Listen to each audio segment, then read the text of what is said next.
Alassane Babila Singaye. Présentement, je vous accueille sur le site de la Paris Saint-Germain Academy au Sénégal, dans le village de Ngurigne, à côté de Saly.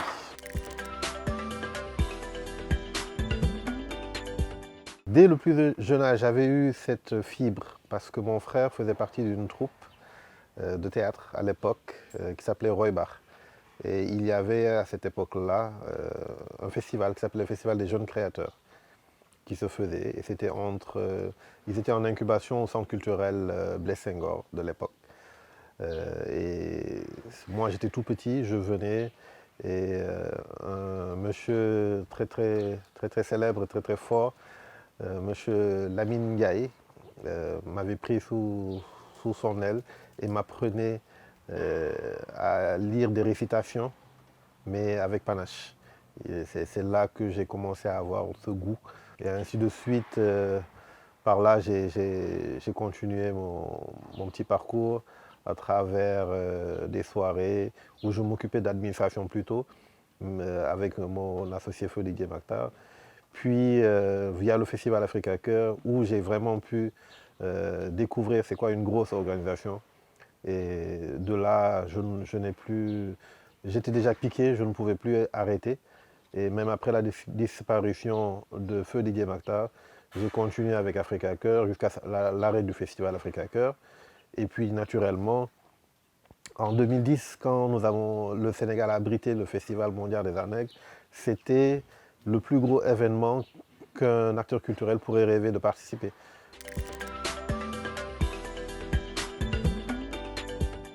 Nous essayons d'exister, de faire exister plusieurs programmes.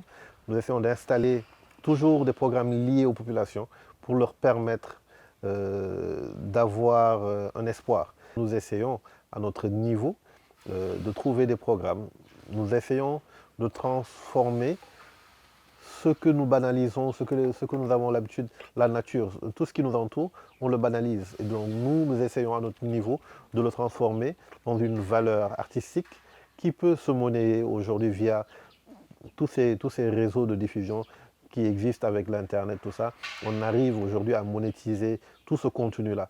Car il ne faut pas se leurrer, l'Afrique est un gros creuset de contenu. Aujourd'hui, le contenu artistique africain, il est immense. Il est immense, on le voit aujourd'hui avec le Bénin qui est en train de recevoir, et la Côte d'Ivoire aussi, en train de recevoir une restitution des œuvres qui ont été pillées lors de la colonisation.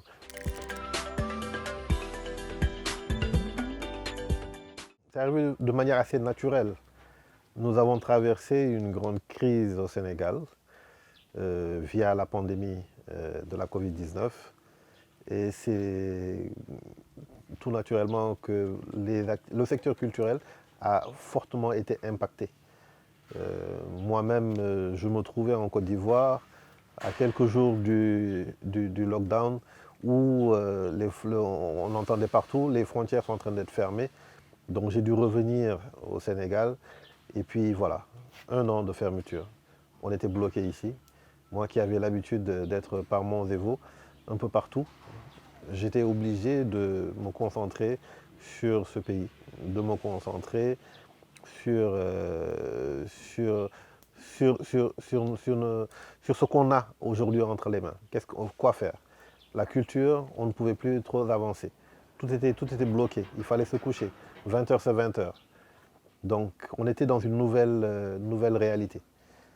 Et des amis m'ont proposé de participer à un challenge qui était en gestation.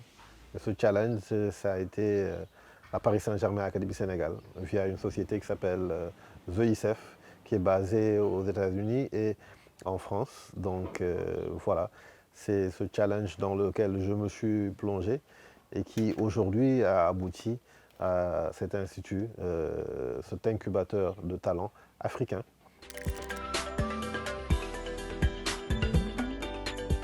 Sport et culture sont intimement liés.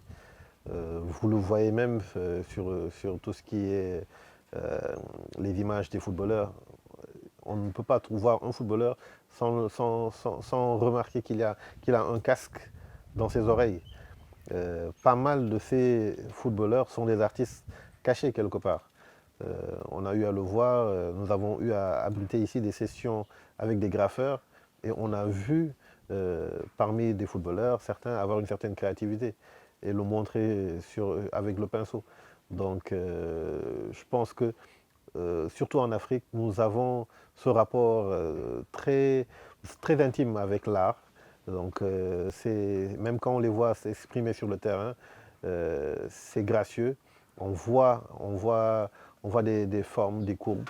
Et souvent, c'est ce qui se passe quand on voit des équipes africaines. Qu'est-ce qu'on entend souvent?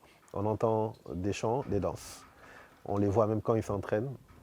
Ils le font avec rythme, ils le font avec grâce.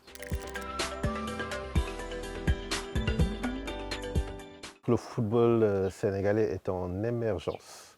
Nous avons vu aujourd'hui la belle réussite que nos Lions nous ont ramenée avec cette CAN. Nous avons vu cette qualification à la Coupe du Monde.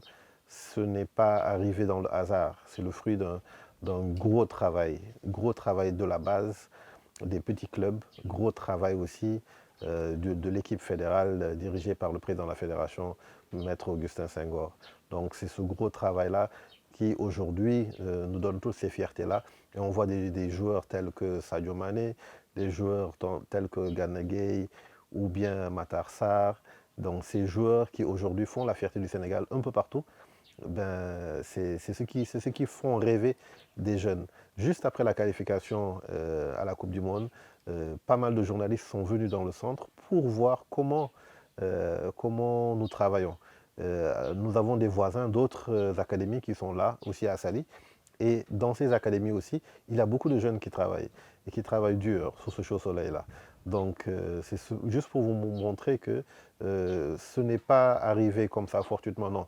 C'est le fruit d'un investissement colossal et c'est le fruit d'un gros travail. C'est ce gros travail-là qui permet aujourd'hui d'arriver à ces belles réussites. Et je pense qu'ici aussi, à la Paris Saint-Germain Academy, nous pourrons arriver très bientôt à de belles réussites. Nous avons créé un championnat local et nous sommes en train de nous affilier à la fédération sénégalaise pour participer nous aussi aux compétitions fédérales. Déjà nous participons dans le district de Bourg, bientôt nous allons participer aux compétitions fédérales et nous allons aussi permettre à des jeunes africains de pouvoir intégrer des grandes équipes. Et ce sera vraiment pour le bonheur de tout le peuple africain.